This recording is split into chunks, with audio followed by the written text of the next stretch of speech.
Tu veux donc écouter les propos de professeur Baïbé qui se déchaînent contre Issa Chiroma et Bello Bouba Margari qui renoncent au régime BHT8 agressé jusqu'à la fin et de la partie dans tous les groupes WhatsApp, Telegram, Instagram, Facebook, TikTok, Snapchat, Bao. Avant de vous répondre, c'est-à-dire que moi je juge, nous à l'UPC on nous apprend à jouer les mésententes globalement. Il faut clarifier les mésententes et juger globalement. Tout à fait. Il ne faut pas seulement juger les gens là où ils chutent, il faut juger là où ils ont glissé.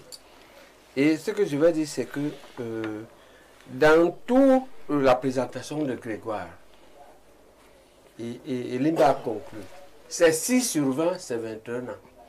Si c'était le BPC, je crois que c'est une colle de 3 ans. Et moi, en tant qu'enseignant, on appelle ça très insuffisant. On te renvoie à la classe inférieure.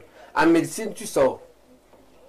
Tu ne peux pas avoir 6 sur 20 dans une matière. En orthopédie, moi, ici dans notre pays, j'ai dit aux gars qui font ça, je dis que tu n'entres plus dans mon cours, tu sors. Si tu ne sors pas, moi je sors. Et c'est tes collègues qui te disent, tu exagères. Tu ne peux pas avoir 6 sur 20 avec tous les efforts que le prof fait pour nous organiser ici. Je n'accepte pas ça. Donc c'est trop grave.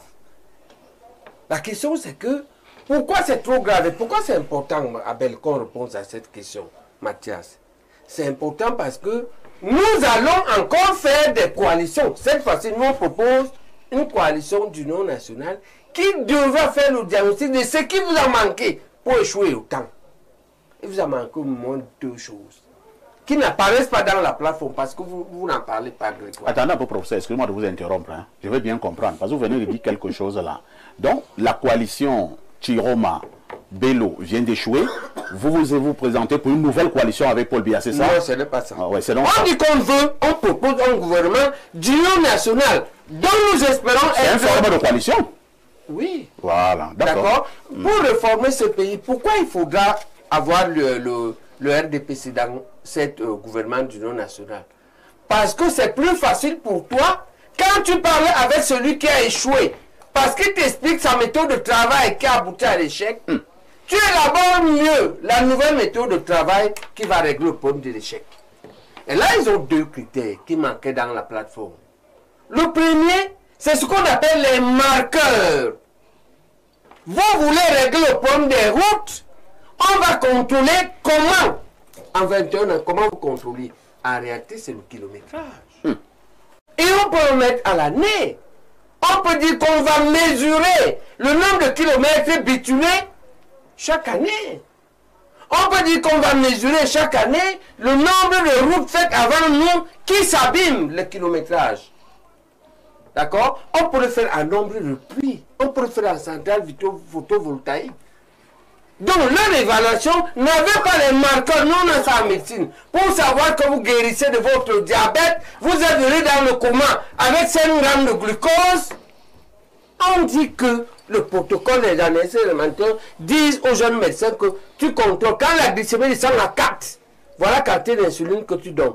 Quand c'est entre 3 et demi et 4, voilà la quantité. Il y a le marqueur, la glycémie.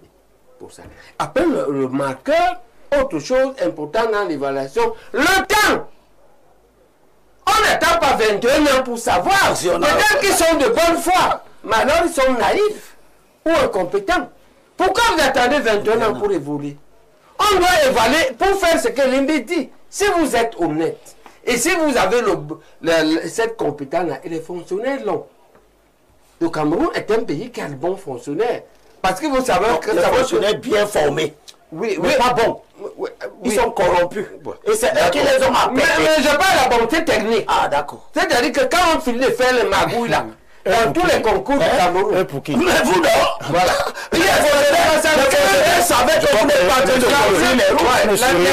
La plupart des fonctionnaires sont les meilleurs de la classe terminale. Quand même. Ça dit au moins 70%. Quand on a fini de faire tout le migmec là, 70% des fonctionnaires qui passent des concours sont bons. Et ils peuvent vous dire ça. Le deuxième, c'est le temps. Vous ne pouvez pas attendre 20 ans. Comment? Et l'un dit que dès la première année, vous avez fixé, je dis n'importe quoi, 10 km de bitume pour chaque commune. Ou bien vous dites comme nous avons 16 communes. Mais on va faire une commune bitumée chaque année. À la première année, si la première commune n'est pas boutimée, dis-leur que, Attention. avertissement.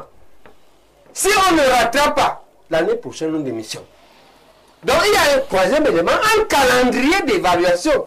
Nous, on est en train de dire là, ce qu'on vous propose, non seulement dans notre projet de gouvernement d'union nationale de transition, de réparation, de réconciliation et de refondation, il y aura les marqueurs pour chaque élément qu'on veut refaire. 2, le timing. 3, le calendrier d'évaluation. Et on vous dit, si ça ne va pas, ce qu'on va faire à celui qui devait faire, qui n'a pas fait. Très bien. D'accord? S'il ne justifie pas, parce qu'on peut savoir, la politique a ça, je disais ça hier à l'IMAI, la politique a que quand Bush gagne, investi en janvier 2001. Le 11 septembre, on coupe 2 tours à New York, le programme politique change. Maintenant, la priorité devient Ben Laden et Omar. Ce n'est plus ce que tu avais promis. Mais si tu n'as pas cette justification-là, tu dois réaliser. Si tu ne réalises pas, sinon on est en position faible, on démissionne. Ou bien, vous sanctionnez celui qui n'a pas exécuté. D'accord? C'est pourquoi vous m'avez stigmatisé quand je demandais la plateforme. Non, c'est fondamental. S'il n'y a pas de plateforme, il n'y a pas d'entente. Il faut la plateforme, elle doit contenir les 4 choses qu'on a dit. Il dit qu'il y avait 4 contenus. Leur marqueur, leur timing, leur surveillance, et respecter ça. C'est ça qu'on devra faire. Parce que il y a aussi qu'est-ce que les hommes sont politiquement ferbables. C'est compris. Ce qui fait qu'on doit... On a compris, professeur Minche Bangono, vous voulez absolument réagir? Je voudrais dire au professeur Baïbek que le RDPC a ceci de particulier, qu'il est un parti politique responsable. La personne qui choisit d'aller mettre les couverts et les linges sur la place publique peut bien vous expliquer pourquoi il fume les mains. En ce qui nous concerne, nous pensons que nous devons respecter l'autre, y compris dans ses poubelles. Vous comprenez? Parce que si nous venons le mettre devant vous et commencer à faire comme lui, on se retrouvera dans le jeu de qui a gagné, qui a perdu quoi, ou bien qui a bien fait quoi, qui n'a pas bien fait quoi. Leur liberté, c'est des partis. Comme ils choisissent de Bello Boba veut maintenant exposer les poubelles. Je dis, écoutez, si vous êtes dans une maison, vous produisez des poubelles. Quitte à vous de savoir où les déposer. Qui a le plus produit de poubelles? Maintenant, si vous décidez... J'aime beaucoup cette expression. Si vous décidez d'aller mettre sur la place publique, surtout que ce n'est pas la première fois qu'il y a des choses comme ça. Monsieur Bello s'est comporté comme un enfant? Moi, je parle des alliances en général. Est-ce que M. Bello se comporte comme une mauvaise femme qui quitte le foyer? Elle quitte le foyer et elle commence à bavarder à la place du marché, au carrefour. On a toujours peur des femmes qui divorcent et commencent à parler de leurs époux. Vous en savez plus que moi. Donc Bello Boba est une mauvaise épouse. Je ne sais pas. Je ne sais pas. Donc, laissez la latitude. Mais c'est son droit. Laissez la latitude. C'est partie de la vie. Laissez la latitude à l'époux qui choisit de quitter son foyer, d'aller expliquer à qui il veut, ou bien à qui elle veut, ce qui n'a pas marché, ou bien son mari ne fonctionne pas bien, ou bien ça a fait ceci. Sauf que le plus souvent, elle ne dit pas ce qu'elle a fait. Très bien. Et l'homme qui est suffisamment très élevé regarde de haut.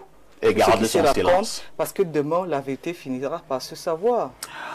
Professeur Mathias Eric Owanangini, nous avons, s'il vous plaît, professeur Owanangini, nous avons également une information. Hein. L'UNDP se rapproche de plus en plus également du MRC. Alors, l'axe Grand Nord-Ouest, est-il possible?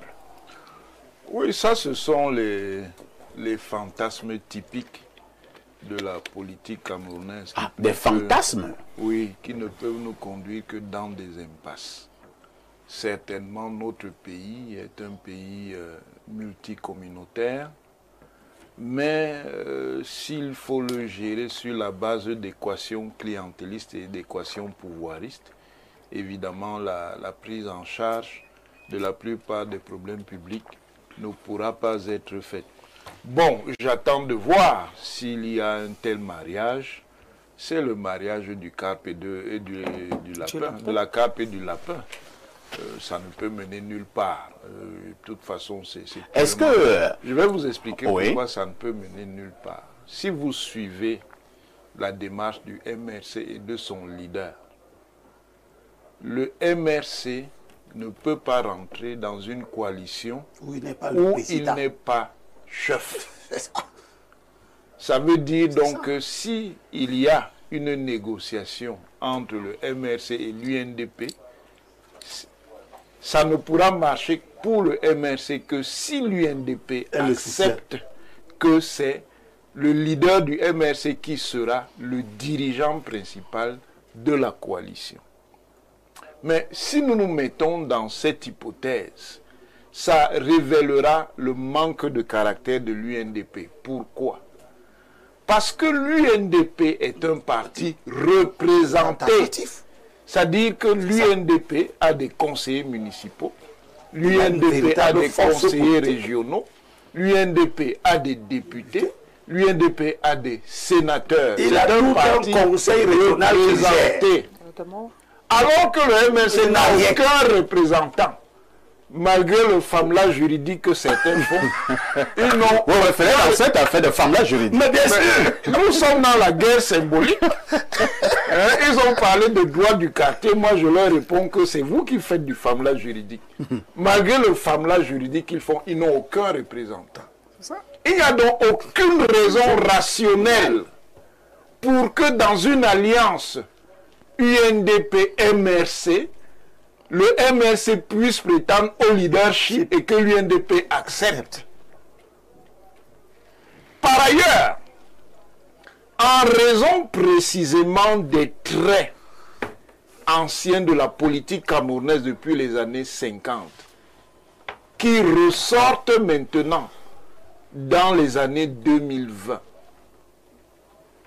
de tels mécanismes sont destructeurs pour le Cameroun. Et comment ça? C'est destructeur à quel niveau? Parce que le Cameroun est un pays particulièrement divers. Si vous voulez construire la politique nationale seulement sur des équations de segmentation, vous arriverez à l'impasse. Absolument. Vous arriverez à l'impasse.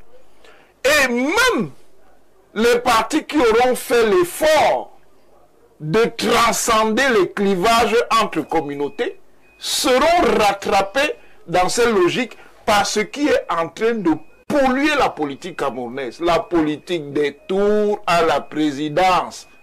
Et le tour étant conçu suivant une logique communautaire.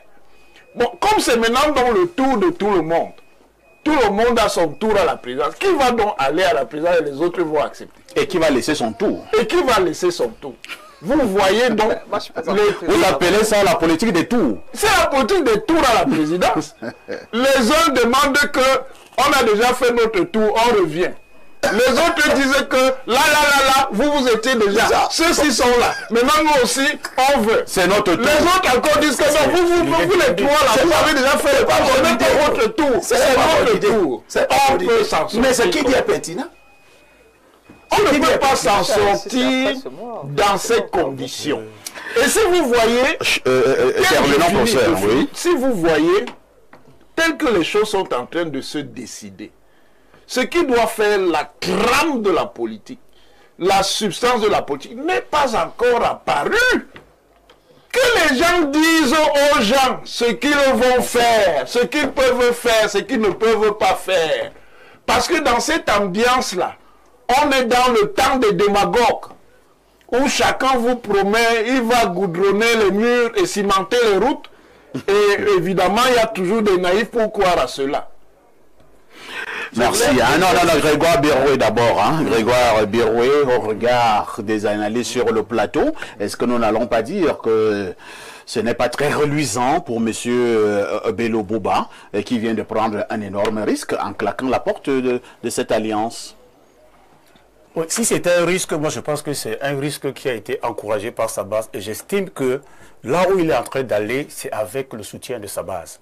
Je veux rappeler un peu dans les détails ce qui se passe. En 97, quand nous n'allons pas aux élections, parfait, ici, le président Paul Biya, il a pratiquement 3000 votants pour lui, contre 4 millions inscrits. 3 millions. Il prend 3 millions. Alors, on va donc maintenant, avec le soutien de l'UNDP, Mme Fadimatou en 2004, où il va donc rafler 2,5 millions sur l'ensemble des 6,5 millions inscrits. Donc ça baisse. Ça baisse. On a donc 70%. On repart en 2011, il y a une hausse d'orgueil. On se retrouve à 3,5 millions sur les 7 millions 200. Ça fait 77%. On revient en 2018, donc, avec le soutien toujours de l'UNDP à 71%.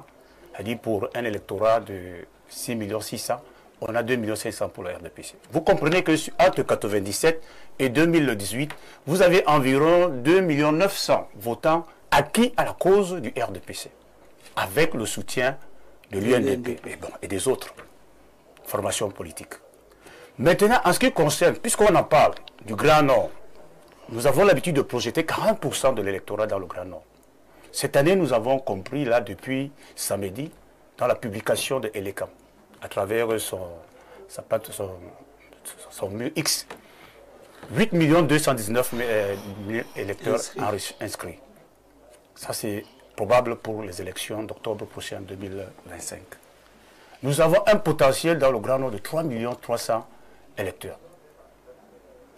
Avec nos 16 communes, parce qu'il faut préciser quelque chose, et parfait, Aïs l'a dit tout à l'heure, c'est passé inaperçu. La circonscription électorale pour la présidentielle, c'est le territoire national. Alors que pour les communes, il s'agit des proportionnels, donc la majorité et la proportion.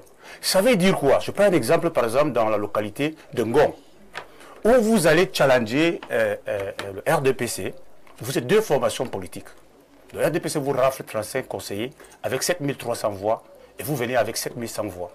Je veux préciser ça pour qu'on comprenne un peu le potentiel électoral des formations politiques au niveau du territoire national. Ça veut dire que les 7100 voix vont être capitalisées. Et avec la somme de l'ensemble de l'électorat, on se retrouve pour le Grand Nord. Est-ce que vous allez encore vouloir démontrer? Avec un potentiel de 1 300 000 électeurs fondamentalistes. Ça, c'est extrêmement, puisqu'il est un adepte des statistiques. Oui, mais je suis perdu. Ceci pour démontrer quoi? Parce que vous avez parlé du risque. Vous avez Bello Bouba qui part aux élections en octobre 2025 avec seulement pour le Grand Nord, pour le nombre d'électeurs actuels, un potentiel d'1 300 000 électeurs. Heureusement, vous dites vraiment potentiel. Hein? Oui, oui, bien sûr. Oui, et 1 million 300 électeurs. Les 1 million 300 Non, c'est fondamentalement sur la base de notre potentiel restant à partir des élections locales. Alors quand vous avez un président national dont il a une base minimale de 1 300 000 qui lui demande d'aller challenger les élections présidentielles en octobre 2025. Alors, est-ce que c'est un grand risque? Je dis, c'est un risque qui vaille la peine parce que cela va répondre aux doléances effectives des populations à la base. Donc, pour moi, le RDPC, qui a été un allié jusque-là, qui connaît elle-même cette formation politique, c'est faille. Parce qu'il faut le préciser, vous l'avez encore dit ici tout à l'heure, que fondamentalement dans le Grand Nord, à partir des chiffres que vous avez donnés pour les communes, je peux vous rappeler que c'est la majorité de cet électorat-là, de ces militants-là, qui est en train de grogner à ce moment. La majorité des militants du RDPC. Ce sont eux qui viennent grogner dans le M. Qui sont en train de grogner. Alors maintenant, je vais chuter. Oui, chutons Grégoire Béraud. Maintenant, je vais chuter. On ne peut pas, dans le cadre d'une alliance, vraiment je suis désolé, Madame Fadimatou, dans le cadre d'une alliance, parce que quand on parle d'alliance, ça veut dire qu'il y a des écrits, il y a des informations qui sont partagées. Et quand nous voulons échanger sur ces informations et qu'on pense que le cadre n'est pas approprié pour échanger sur la question, moi je pense qu'il y a une fuite simplement en avant. Parce que quand une alliance elle est rompue, ou bien elle s'arrête, ou elle est réévaluée, les résultats permettent déjà à l'opinion nationale de comprendre qu'est-ce qui s'est réellement passé. Donc, moi je pense et je suis convaincu que le cadre qui reste ici, jusqu'à preuve du contraire, reste le cadre le plus approprié, avec des propos mesurés pour nous permettre d'apprécier la relation qui a existé pendant 21 ans entre le RDPC et l'UNDP dans le cadre de cette plateforme d'action gouvernementale. C'est compris. Donc, je suis vraiment gêné. Nous, ici, nous avons compris. Je suis un peu gêné. On trouve un peu des excuses pour qu'on ne puisse pas parler avec toute la politesse et le respect nécessaire, n'est-ce pas, des situations qui fâchent. Fatima Tourou. Nous sommes sur l'échiquier. Nous sommes sur l'échiquier politique en tant qu'acteur politique.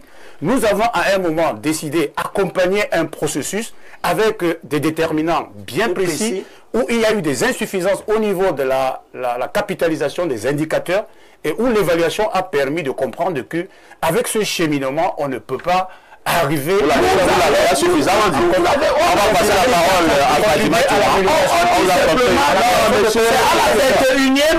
Vous l'avez également dit, on vous le timing ne peut pas être Fatima Tourou et les Bilobert. Soyez un peu plus sur le plateau. Monsieur Grégoire Béré, vous n'avez plus la parole. Non, le timing... La parole est maintenant, s'il vous plaît, Elie Bilobé. S'il vous plaît, vraiment soyons ordonnés sur ce plateau. Fatima Tourou, revenons un peu en arrière, hein, surtout que depuis ce matin, nous faisons beaucoup d'histoires. En 1997, il y a eu un ministre dans ce pays qui s'appelait Titus Edouard, qui a démissionné du gouvernement. SGPR, il faut le dire. Voilà, ancien SGPR, ancien ministre de la Santé, ancien ministre de l'Enseignement supérieur, pour ne prendre que ses postes, et qui a démissionné du gouvernement et a annoncé sa candidature pour l'élection de 1997. Quelques temps plus tard, il a été interpellé et mis en prison. Il a été accusé de détournement. Alors, pour le cas Chiroma, certaines informations, pour ne pas parler de certaines indiscrétions, circulent également en disant qu'il y a plusieurs dossiers qui sommeillent pour son cas, probablement également pour M. Bello Bouba. Est-ce que ce qui s'est passé dans la chambre des canards peut également se retrouver dans la chambre des poules? Je suis convaincu qu'au RDPC, nous faisons beaucoup de choses. Mais nous sommes loin d'être des magiciens qui disent dans les boules de cristal. Je ne pense pas que M. Titus avait été condamné parce qu'il était candidat. Des candidats, il y en a eu à profusion. On constate simplement que lorsqu'il n'annonçait pas sa candidature, il n'avait jamais été interpellé. Hein. Donc des rumeurs comme ça, nous en avons. Par exemple, sur ce qui se passe aujourd'hui, il y a eu des rumeurs et des contre-rumeurs. Vraiment, laissons les choses couler. Mais ce sur quoi je voudrais revenir, pour corriger... Alors rapidement, hein, on a un peu de temps. Pour dire à M. Elie Bilobert, pas de 21 ans, ça fait de 28 ans. 28. Vous dormez ensemble dans un même lit avec ce que vous appelez aujourd'hui un serpent. En 28 ans, il ne vous mord pas. Ça, c'est vos expressions. Hein. Figurez-vous comment je vous écoute quand vous parlez. Non, désolé. Si à 28 ans, le serpent ne vous mord pas, il faut dire que c'est un serpent bon. Très gentil. C'est un serpent amoureux. Maintenant, c'est un serpent amoureux. Amoureux, très amoureux de sa partenaire. Mais ça va pas changer sa nature. Il était serpent. Donc, ce sont les autres qui le parlent. À la 28e année, on découvre que c'est le serpent qu'on avait. Pourtant, ils se sont accrochés comme quelqu'un d'autre. Donc, et je suis également très intéressé par ces déclarations. Depuis, il parle du Grand Nord, du Grand Nord, du Grand Nord. La circonscription électorale nationale, le RDPC a cette chance-là de regarder globalement. C'est ma première fois de constater en politique que 16 communes pèsent mieux que 60 communes qui sont gérées par le RDPC. Peut-être ça c'est... Bon, il y a un de nos responsables politiques qui lors d'un meeting disait que la politique c'est pas la science exacte et que deux peuvent faire 100, deux peuvent faire 10, mais là je suis interloqué. Nous disons ceci. Il a dit, l'élection se gagne à la majorité relative, à la majorité absolue, lorsqu'il s'agit des communes. Quand il y a ces relatifs, il y a troisième personne, on fait le partage. Ça veut dire que vous n'avez pas 100% d'électeurs acquis à votre cause. Vous avez partagé les électeurs. Vous avez eu 50 plus 1 qui vous permet de rafler, ou bien 50 plus 7 qui vous permet de rafler. Vous pensez que ce qui reste là, ça ne compte pas? Et si nous faisons le ratio sur la soixantaine de communes, ça veut dire que ceux qui ont voté pour le RDPC, contrairement à le ratio, à la somme de ce qui reste, ceux-là sont toujours plus nombreux. Pour faire la politique, sincèrement, il faut apprendre à être sérieux. Être sérieux, c'est aller aux élections. Par exemple, la plateforme, c'était seulement pour l'élection présidentielle. Je me souviens en 2020, il y a un jeune parti politique, le PCRN, qui a été candidat à Fumbote chez moi. Ça veut dire quoi? Avoir déjà la possibilité de constituer 41 conseillers municipaux. Ça veut dire qu'on a une ressource humaine. En revanche, je n'ai jamais vu le SDF en 2007 est entré dans la commune de Fumbote dans le partage avec 3 conseillers. Ce qui veut dire qu'ils ont des gens là-bas.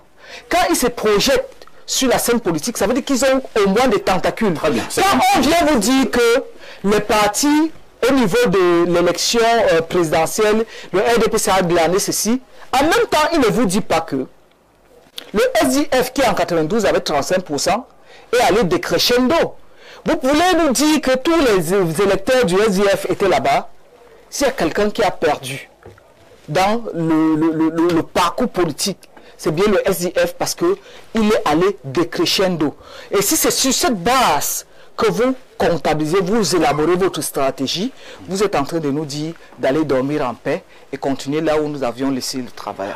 Alors mes chocolats amateurs et dorés d'amour, vous avez donc suivi les propos de professeur Baïbek. Il a donc dit beaucoup de choses. À vous de me donner votre avis dans les commentaires. Bon entendeur, salut. Chocolat Fleur TV partout, dans toute l'Afrique centrale, dans toute l'Afrique de l'Ouest et dans tous les pays de l'Hexagone. Et tiens à vous rappeler que du lourd arrive et nous vous promettons du sale.